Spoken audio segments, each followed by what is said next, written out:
Kaleshwaram project ముచ్చట కాడికించి ఈ race ముచ్చట దాంక అవినీతి చేసిండ్రు. మా తాన అన్ని ప్రూఫ్స్ ఉన్నాయి. ఇక కారు పాటోళ్ళ చేతికి సంకల్లేసుడే జైల్లేసుడే అని సీఎం రేవంత్ అన్నకించి మొదలు పెడితే మంత్రులు ఎమ్మెల్యేల దాంక శానా మలకలు అన్నారు. ఇయ్యాలనో రేపో కేటీఆర్ అన్న అరెస్ట్ కాబోతున్నాడు అని వార్తలు కూడా బగ్గనే వచ్చినాయి. ఏ చేత చేసుకోండి మంచిగా యోగా చేసుకొని ట్రిమ్ముగా బయటికి వస్తా అని కేటీఆర్ అన్న కూడా గనడుమ మైకుల ముంగట అన్నాడు. అయితే ఇవాళ నిజంగానే కారు పాటోళ్ళ చేతులకు బేడీలు పడ్డాయుల్లో. అందరికందరూ కర్రంగీలేసుకొని చేతులకు సంకెళ్ళేసుకొని ఇదే మీ రాజ్యం, ఇదే మీ రాజ్యం, లాఠీ రాజ్యం, లూఠీ రాజ్యం అని నినాదాలు చేసుకుంటా నిరసన చేసిండ్రు కారు పార్టీ లీడర్లు. లగచర్ల రైతులకు బేడీలేసిన ముచ్చట మీద గా ముచ్చట్ను అసెంబ్లీలో చర్చ చేస్తలేరని గిట్ల వెరైటీగా నిరసన చేసిండ్రన్నట్టు కారు పాటోళ్ళు. ఇక చిన్న సీఎం సభకు ఆలస్యంగా వచ్చిందని సభల జర్రంతసేపు లొల్లి లొల్లి చేసిండ్రు కారు పాటోళ్ళు. క్వశ్చన్ నంబర్ 477 డిప్యూటీ సీఎం గారు ఇంకా రాలేరు.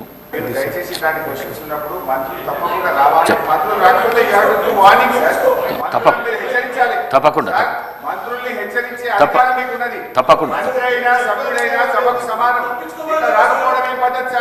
దయచేసి గౌరవ ఉప ముఖ్యమంత్రి గారు ఉద్దేశపూర్వకంగా ఆలస్యం కాలేదు, కొంత వారికి దారిలో ఉన్నారు, వస్తారు, తప్పకుండా మీకు జవాబు చెప్తారు. కొన్ని నిమిషాన్ని ఆలస్యాన్ని కూడా మీరు రాజకీయం చేసే ప్రయత్నం చేస్తే మంచిగా చెప్తారు.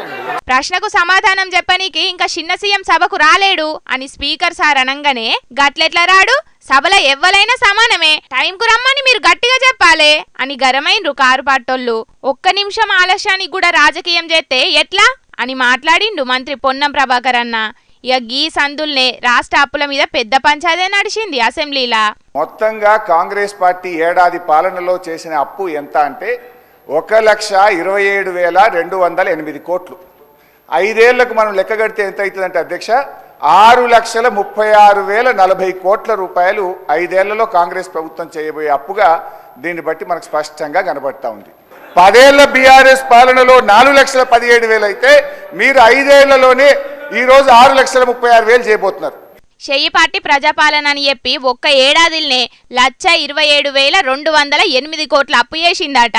ఈ అప్పును 5 ఏళ్లకేసుకుంటే 6,36,040 కోట్ల దాకా అవుతుందని లెక్కలు కూడా కట్టిండు మాజీ మంత్రి హరీష్ రావు సారు. ఇక గిదే ముచ్చట్ల కారు పార్టీ సర్కారు రాష్ట్రాన్ని అప్పుల కుప్పగా చేసింది అని చెయ్యి పార్టీలు మాట్లాడుతున్న మాటల మీద గిట్ల లెక్కలు చెప్పిండు హరీష్ రావు సారు.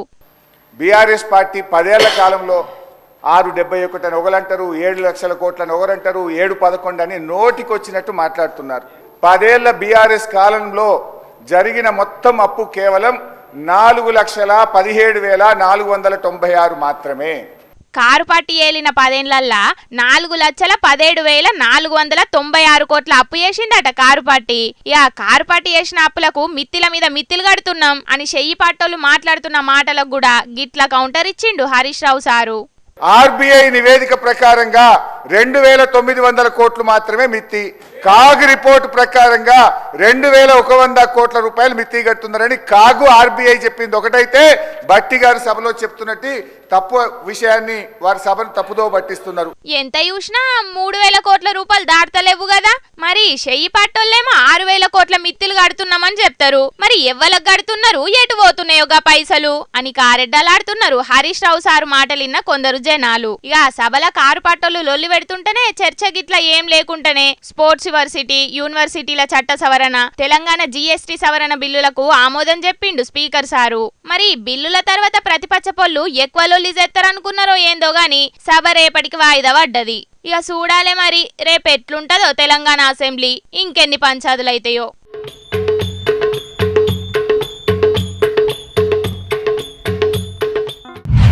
హైడ్రా అనే గీ పేరింటనే గా నడుమ మస్తుగా భయపడ్డారు పట్నం పబ్లిక్. ఏడుకెంచొచ్చి ఏడ ఇల్లు కూలగొడతారో అని. అయితే ఇప్పుడు గసంటి భయం ఏం పెట్టుకోకుండ్రని అంటున్నాడు హైడ్రా కమిషనర్ రంగనాథ్ సారు. మరి ఎందుకు అట్లా అన్నాడో, అసలు ఏం జరిగిందో గీ ముచ్చట చూసి పురాగర్చుకొని రాపోండి. లచ్చలకు లచ్చలు అప్పులు చేసి పర్మిషన్లు తీసుకొని ఇండ్లు కట్టుకుంటే కండ్ల ముంగట కూలుతున్నారు అని పడిన బాధ ఇంకా కండ్ల ముంగటనే తిరుగుతుంటది పట్నం పబ్లిక్కు. వద్దు సారు అని మొత్తుకున్నా కూడా ఇడవకుంటే ఇండ్లను కూల్చిండ్రు. ఏమన్నంటే చెరువులను ఆక్రమించుకున్నారు కాబట్టి కూల్చేస్తున్నాం అని చెప్పిండ్రు హైదరాబాద్లు. మాకు పర్మిషన్ ఇచ్చినప్పుడు తెలియదా, మాతోటి కరెంటు బిల్లులు నీళ్ళ బిల్లులు కట్టించుకున్నప్పుడు తెలియదా అని జనాలు ఎంత మొత్తుకున్నా గాని వాళ్ళ పని వాళ్ళు చేసుకున్నారు. అయితే ఇప్పుడు గట్ల కాకుండా కొత్త ఆలోచనలు చేసింది హైడ్రా. పేదవాళ్ళు, మధ్యతరగతి వాళ్ళు చాలామంది గతంలో కట్టుకున్నటువంటి ఇల్లులు ఉన్నాయి. అవి పర్మిషన్స్ ఉన్నా పర్మిషన్స్ లేకున్నా కానీ వాటి జోలికి హైడ్రా వెళ్ళదు. బట్ ఇక మీద అంటే హైడ్రా ఫామ్ అయింది జూలై 2024. ఆ తర్వాత ఏమన్నా స్ట్రక్చర్స్ వస్తే కనుక అది పర్మిషన్స్ లేకుండా ఉంటే కనుక డెఫినెట్గా వాటి మీద ఖచ్చితంగా హైడ్రా యాక్ట్ చేస్తుంది. పర్మిషన్స్ గతంలో తీసుకున్నటువంటి పర్మిషన్స్ ఏమైనా ఉండి దానికి అనుగుణంగా కడుతుంటే కనుక దాని విషయంలో కూడా హైడ్రా డెఫినెట్గా గతంలో పర్మిషన్స్ని ఆనర్ చేయాలనేటువంటి ఏదైతే ప్రభుత్వం తీసుకున్న నిర్ణయం ఉందో దానికి అనుగుణంగా యాక్ట్ చేస్తాం. అగో ఇంటున్నారు కదా, జూలై నెల ముంగట కట్టుకున్న ఇండ్ల జోలికి ఓరాటిగా జూలై నెలకెంచి బఫర్ జోన్ల FTL కట్టుకున్న ఇండ్లనే ఊల్తారట. అంటే హైడ్రా ఉట్టక మున్పు పర్మిషన్లతోని కట్టుకున్నా, పర్మిషన్లు లేకుండా కట్టుకున్నా కూడా వాళ్ళ జోలికి పోరట. హైడ్రా ఉట్టినప్పటికేంచి అక్రమంగా కట్టిన ఇండ్ల మీదకే పోతామని చెప్తున్నాడు హైడ్రా కమిషనర్ రంగనాథ్ సారు. అవునా, నిజమా? గీ ఆలోచన ఇప్పుడే ఎందుకు వేసిండ్రు సారు? గప్పట్లనేమో యుద్ధం చేసినట్టే పోతురు కదా పేదోళ్ళ ఇండ్ల మీదకి. వాళ్ళు కన్నీళ్లు పెట్టుకున్న కాళ్ళు పట్టుకున్న ఇడిచిపెట్టలే కదా. ఓహో, సీఎం రేవంత్ అన్నోళ్ళ అన్న ఇల్లు దుర్గం చెరువులు ఉన్నదానా, లేకపోతే మీ ఇల్లు కృష్ణకాంత్ పార్కులు ఉన్నదానా?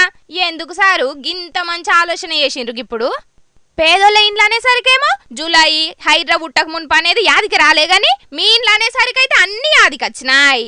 మరి గప్పట్లో కూల్చిన ఇండ్ల సంగతి ఏంది? గాళ్ళ పలిగిన గోడలకే కాదు, పలిగిన వాళ్ళ గుండెలకు ఎన్ని పైసలు కట్టిస్తారు, వాళ్ళ బాధను ఎట్లా తీరుతారు? గివిటికి సమాధానం ఉన్నదా మితానా అని మస్తుగా గరమైతున్నారు హైడ్రా కమిషనర్ రంగనాథ్ సార్ మాటలిన్న పబ్లిక్. పబ్లిక్ ఇక ఎప్పటి లెక్కనే ఇప్పుడు మా ముసలోడు వచ్చే ఏళ్ళైంది కదా, ఇక మరి మూతవారి ఏడిగురం ముంగటేసుకొని ఉన్నాడు. ఓ పరి అరుసుకొని వద్దాం పాన్రి. ఓ తాత ఏడున్నవే? వాళ్ళ అత్తన్లు వీళ్ళ అత్తన్లు అని పొద్దుగాల సాటింపు చేయిస్తే పత్తెరకు పోకుండా ఇంటికన్నా రికా ఉన్నా, కానీ ఎవ్వరు పత్తకు లేరు కదా మరి.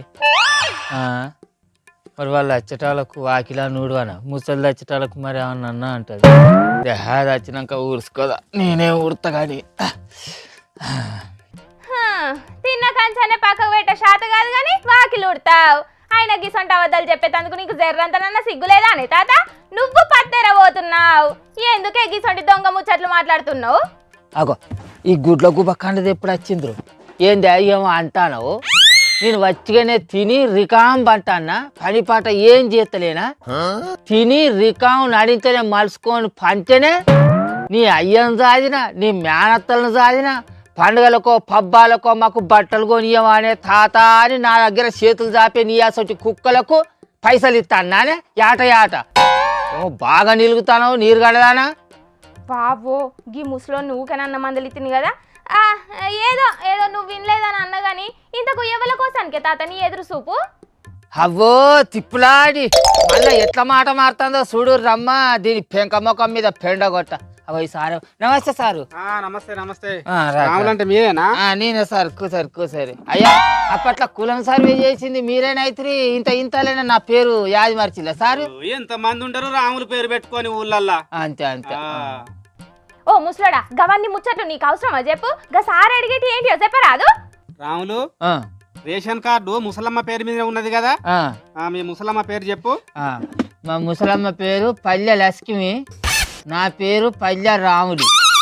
రాములు నీకు ఈ ఇల్లే ఉన్నదా ఇంకో ఇల్లే అని ఉన్నదా? ఉన్నది సారు. మొన్న రేవంత్ సారు బ్యాంకులు ఉన్న 2 లక్షల రూపాయలు మాఫీ చేస్తే మళ్ళీ అదే బ్యాంకులో 2 లక్షల రూపాయలు రుణం తీసుకొచ్చుకొని ఈ ఇల్లు మీద ఇంకో ఇల్లు కట్టిన. ఎక్కడ రాదు అవుపడుతుంది. నేనే దొరికిందానే నీకు? ఓ ముసలోడా ముచ్చడేందో సక్క చెప్పరాదు? గా సార్తో పరస్కలు ఆడుతున్నావు. రాములు ఈ ఇల్లును రిజిస్ట్రేషన్ చేయించుకున్నావా? చేయించుకుంటే దీని కాగితాలు పట్టుకురాపో. అసలు ఈ ఇల్లుని ఎవడన్నా ఇల్లు అని అంటారా సారు? అయినా కూడా ఈ ఇంటినే వండుకుంటా, ఈ ఇంటికి నేను గ్రామ పంచాయతీలో ఇంటి పన్ను కడతానా ఎరికేనా? ఇప్పటికైనా నాకు ఇంద్రమ్మ ఇల్లు ఇస్తారా? లేకుంటే పోయినసారి సర్కారు లెక్కనే బిడ్డ అత్తే ఉండేటందుకు ఓ అర్రా, అల్లుడు అత్తే ఉండేటందుకు ఓ అర్రా, దేవుని పెట్టుకునేందుకు ఓ అర్రా అని ఉబ్బిచ్చి ఊకుంటారా? నువ్వు ఓట్లేసి గెలిపించిన లీడర్ అని అడగాలి, మమ్మల్ని అడిగితే మేమేం చెప్తామే. రాములు నిలబడు, నేను ఫోటో దింపుకుంటా. సరే. కారు పార్టీ సర్కారు డబుల్ బెడ్రూమ్ ఇల్లు ఇస్తుందనే ఆశతోని గా పడవ పడ్డ ఇల్లును కూలగొట్టి మా ముసలోడు గా పరదల ఇంట్లో ఉంటున్నాడు. మరి ఈ షెయ్యి పార్టీ సర్కార్లనన్న మా తాతకి ఇంద్రం ఇల్లు వస్తుందో లేదో చూడాలే. ఇక ఓసారు అరే ఆ. నన్ను ఫోటోలు తీసుకొని పోతాను కానీ మరి మా కొడుకులకు కూడా ఇండ్లు లేవు కాదు సార్ వాళ్ళది ఇయ్యవా ఫోటోలు వాళ్ళ పేరు మీద రేషన్ కార్డు లేదు, ఇండ్లు ఎట్లొస్తాయి? అదే మరి గట్లాంటి ఎట్లా సారు అప్పుడెప్పుడో రాజశేఖరం సార్ ఉన్నప్పుడు ఇచ్చిన రేషన్ కార్డులు ఇప్పటి వరకు ఏ సర్కారు వాళ్ళు ఇచ్చిండ్రు మాకు రేషన్ కార్డులు ఉన్నోళ్ళకే రాయమన్నారు, ఉన్నోళ్ళకే కార్డులు ఉన్నోళ్ళకే రాయమన్నారు, మేమేం చేస్తాం? అంతేనా ఆ. ఓ తాత గందుకేనే ఇప్పుడు రేవంత్ అన్న సర్కారు సంక్రాంతి పండుగ అయిపోయినాక కొత్త రేషన్ కార్డులు ఇస్తారటనే గా వచ్చేదాకా నాగవా ముసలాడా? నీ నాగుడు కాదే నా పక్కన దాన ఇప్పుడు అందరికి లేనోళ్ళందరికీ కొత్త రేషన్ కార్డులు ఇచ్చినాక ఎంతమంది పేదోళ్ళు ఉన్నారు, ఎంతమందికి ఇంద్రమ్మ ఇండ్లు లేవు అనే ముచ్చట బయటవాడు. మరి ఇప్పుడు ఈ ఇంద్రమ్మ ఇండ్ల సర్వే అయిపోయినాక కొత్త రేషన్ కార్డులు ఇస్తే ఇప్పుడు ఆ కొత్త రేషన్ కార్డులు వచ్చిన వాళ్ళకి ఇండ్లు లేవు అని అంటే వాళ్ళకు సున్నరగా అన్నట్టేనా ఇంద్రమ్మ ఇండ్లు? అబ్బో ఇది పెద్ద లాజిక్కేనే తాతో. కొత్త రేషన్ కార్డులు ఇచ్చినాక గీ సర్వే చేస్తే ఎక్కువ ఇండ్లు ఇవ్వాల్సి వస్తుందనే ఇప్పుడు గీ సర్వే చేస్తుందన్నట్టు సర్కారు. సర్కారు కథే అట్టున్నట్టున్నది. మరి ఇప్పటికైనా గుజ్జల మెల్ల అన్నట్టు ఇల్లు లేని వాళ్ళకి ఆ ఇంద్రమ్మ ఇండ్లని ఇస్తారో లేకుంటే ఊళ్ళో ఉండే ఇంద్రమ్మ కమిటీలు చెప్పిన వాళ్ళకి ఆ ఇంద్రమ్మ ఇండ్లు ఇస్తామని అంటారు. ఏమో చూడాలి ముంగట. అదొకటి ఉన్నదా కథ మళ్ళా? గతనే సంక్రాంతి వరకు సాగుబడిలు ఉన్న భూములకే రైతు భరోసా ఇస్తుందట కదనే సర్కారు. అవును మరి అట్లిస్తేనే కరెస్ట్.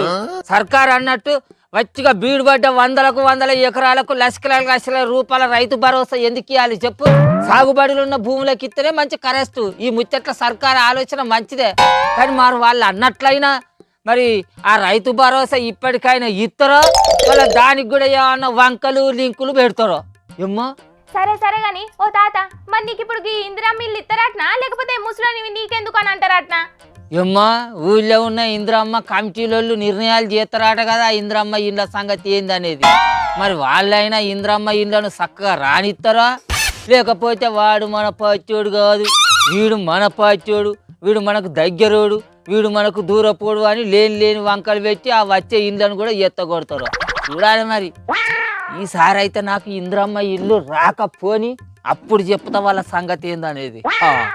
చూసినా అరుల్లా ఇందిరమ్మ ఇండ్లు ఇయ్యనీకి సర్కారోళ్ళు ఇంటింటికి తిరిగి ఇండ్లు లేని వాళ్ళ వివరాలు సేకరిస్తున్నారట. మరి ఈ చెయ్యిపాటి సర్కార్లనన్నా ఎంతమందికి ఇండ్లు వస్తాయో ఎంతమందికి రేషన్ కార్డులు ఇస్తారో చూడాలి మరి. ఆ పబ్లిక్ ఇంకా ఈ ముచ్చట్లతో పాటు మీకోసం కొన్ని లిల్లిపుడు వార్తలు కూడా పట్టుకొచ్చిన, మరి అవి కూడా చూడాలి కదా. ఇక నడువుండ్రి చూద్దాం. మంచువారింట్ల పంచాది రోజుకో మలుపు తిరుగుతున్నది కదా. మా అన్న నా ఇంటికి వచ్చి జనరేటర్లో చక్కెర పోసిండని నిన్న మంచు విష్ణన్న సీసీటీవీ ఫుటేజ్ బయటకిడిచి పోలీసులకు కంప్లైంట్ చేసిండు. ఇక జనరేటర్లో చక్కెర పోసిన ముచ్చట అంతటా మస్తుగా వైరల్ అయింది.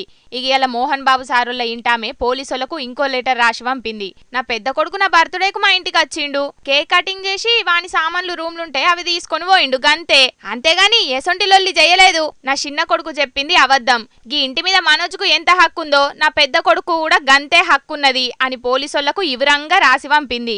ఏడాది దాకా ఎసొంటి లొల్లి పెట్టుకోమని అన్నదమ్ములిద్దరు పోలీసులకు బాండ్ కూడా రాసిచ్చిండ్రు. గది రాసిచ్చి 4 రోజులు కాలే గింతల్నే జనరేటర్ అని చక్కెర అని గిసొంటి పంచాదులు బయటకు వచ్చినాయి. ఇప్పుడేమో గదంతా అబద్ధమని గల్లమ్మే పోలీసులకు లెటర్ రాసింది. ఏం పంచాదులో ఏం లెటర్లో పోన్రి. ఇంట్లో ఏమన్నా పంచాదులుంటే నలుగురిని కూసబెట్టుకొని మాట్లాడుకోవాలి గాని జనరేటర్ అని చక్కెర పోసిండని సీసీ కెమెరాల వీడియోలు బయటికి ఇడుచుడు, ఇంటి పంచాదిని రోడ్డు మీదకి తెచ్చుడు. ఏందో ఇదంతా చిన్న పిల్లల ఆటలు లెక్క అని అంటున్నారు గిల్ల పంచాదిని చూస్తున్నోళ్ళు.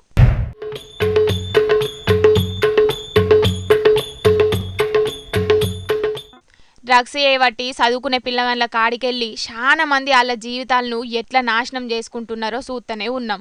అగ్గో గందుకే యాంటీ డ్రగ్స్ యూత్ ఫోర్స్ పేరు మీద ఊళ్ళల్లో మీటింగులు పెడుతున్నారు వీళ్ళు. యూత్ పిల్లగాళ్ళు ఎవ్వరు డ్రగ్స్ జోలికి పోవద్దు, ఆరోగ్యాన్ని కాపాడుకోవాలంటే దినం ఎక్సర్సైజులు చేసుకోవాలి, దేశ రక్షణ కోసం యువత ముందుండాలి, గంతేగాని డ్రగ్స్ కు బానిసలై జీవితాన్ని నాశనం చేసుకోవద్దు. గిన్నొద్దులు పట్టణాలల్లుండే డ్రగ్స్ కల్చరు ఇప్పుడు పల్లెలకు కూడా వచ్చింది. తెలుసో తెలియకనో ఎవరైనా డ్రగ్స్ కలవాటైనా వాళ్ళతోని మానిపించే ప్రయత్నం చేయాలని చెప్పుకుంటా సిద్దిపేట జిల్లాలో అవగాహన సదస్సులను పెట్టిండ్రు. అట్లనే రన్ ఫర్ యాంటీ డ్రగ్స్ పేరు మీద ఉరుకుడు పోటీలను కూడా పెట్టిండ్రు. గెలిచిన వాళ్లకు మెడల్స్ ను కూడా ఇచ్చిండ్రు. రన్నింగ్ పోటీల పిల్లగాళ్లతోని పాటు ఊళ్ళున్న లీడర్లు, పెద్ద మనుషులు, పోలీసులు కూడా పోటీ పడ్డారు. డ్రగ్స్ మహమ్మారిని ఊళ్ళకు రానియకుండా తరిమి కొట్టాలని గిలి చేసిన ఆలోచన సూపర్ కదా. డ్రగ్స్ గంజాయి సప్లై చేసేటోళ్ళ మీద పోలీసులు కూడా గట్టిగా నజర్ పెట్టాలంటున్నారు గిది చూస్తున్నోళ్ళు.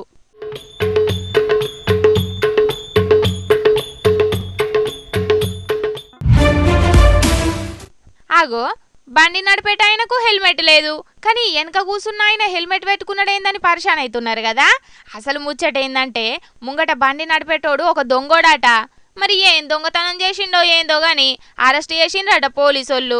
ఇక స్టేషన్కి పట్టుకపోదామని బండి మీద వెనక ఊసోబెట్టుకుంటే పొంగ బండి మీదకెళ్ళి దుంకి పారిపోతాడని ముందు జాగ్రత్తతోని దొంగోని చేతులకు తాడును కట్టి పోలీస్ ఆయన వెనక ఊసోని దొంగతోనే డ్రైవింగ్ చేపించిండు. గిట్లా దొంగోడు రువ్వడి మీద పోయి బండిని కింద వాడెత్తే ఆయన నెత్తికి దెబ్బ దాకగల్లా అని వెనక ఊసున్న పోలీస్ అన్ననే హెల్మెట్ పెట్టుకున్నాడు అన్నట్టు. యూపీలో జరిగింది ఇది. ఇది చూసి తొవ్వ వంటి పోయేటోళ్ళు కొందరు మస్తు పరిశాన్ అయితే, ఇంకొందరు దొంగోడు పారిపోకుండా పోలీస్ అన్న చేసిన పనిని చూసి మస్తు నవ్వుకుంటున్నారు. అధ్యక్ష, గౌరవ డిప్యూటీ స్పీకర్ గారు, గతంలో సభ ఎట్లా జరిగింది, ఇప్పుడు ఎట్లా జరిగింది అని ఒక్క నిమిషం. I'm quoting rules book. Deputy CM ఓర్ని ఇదేందయ్యో ఇదే డిప్యూటీ సీఎంను పట్టుకొని డిప్యూటీ స్పీకర్ అంటున్నాడు కదా మాజీ మంత్రి హరీష్ రావు సారు. మరి సార్ కావాలనే అన్నాడో లేకపోతే కన్ఫ్యూజన్లోనే అన్నాడో గానీ బట్టి సార్ను డిప్యూటీ స్పీకర్ అనుకుంటా అసెంబ్లీలో హరీష్ రావు మాట్లాడే వరకు మస్తు పర్షాన్ అయినరు అందరూ. మీరు మాట్లాడుతూ డిప్యూటీ స్పీకర్ అన్నారు, డిప్యూటీ స్పీకర్ కాదు డిప్యూటీ సీఎం. ఓకే, గౌరవ డిప్యూటీ సీఎం గారు, ఇంతకుముందు వారు డిప్యూటీ స్పీకర్ గా పనిచేసినారు. మాకు పాత మిత్రబంధం ఉంది వారికి నాకు. గౌరవ డిప్యూటీ స్పీకర్ గారు, డిప్యూటీ సీఎం గారు గతంలో ఇప్పుడు ఈ ముచ్చట మీద స్పీకర్ సారు హరీష్ రావుకు క్లారిటీ ఇచ్చిండు. అవునవును సార్, మీరు చెప్పింది కరెక్టే గాని అంతకు మొదలు బట్టి సారు డిప్యూటీ స్పీకర్ గా పనిచేసినప్పుడు గాయనతోటి మాకు మంచి సోపతుండే, అందుకనే అలవాట్ల పొరపాటు లేక డిప్యూటీ స్పీకర్ అని మాట వచ్చిందని చెప్పుకొచ్చిండు హరీష్ రావు సారు. ఈ ముచ్చట ఇట్లుంటే అసెంబ్లీ మీడియా పాయింట్ కాడ కారు ఎమ్మెల్యే వివేకానంద ఏమన్నాడో ఈనుండ్రి. బాంబులేటి శ్రీనివాస్ రెడ్డి మరి ఆయన ఆవాకు చవాకులు వలుకుతూ బాంబులేటి శ్రీనివాస్ రెడ్డి అని పొంగులేటి మార్చుకొని బాంబులేటి శ్రీనివాస్ రెడ్డి అని పేరు పెట్టుకోవాలి అని తుస్సు బాంబులేటి శ్రీనివాస్ రెడ్డికి ఆ పేరు వచ్చింది ఇప్పుడు ఆయనకి. తెలంగాణలో బాంబులు వేల్తాం అని తుస్సైన బాంబులు వేల్చిండు మంత్రి పొంగులేటి శ్రీనివాసరెడ్డి. గందుకే ఆయన ఇప్పటికేంచి తుస్సు బాంబులేటి శ్రీనివాసరెడ్డి అని పేరు మార్చుకోవాలన్నాడు ఎమ్మెల్యే వివేకానంద సారు. ఇగటు అసెంబ్లీలో డిప్యూటీ సీఎంను డిప్యూటీ స్పీకర్ చేసిండు హరీష్ రావు సారు.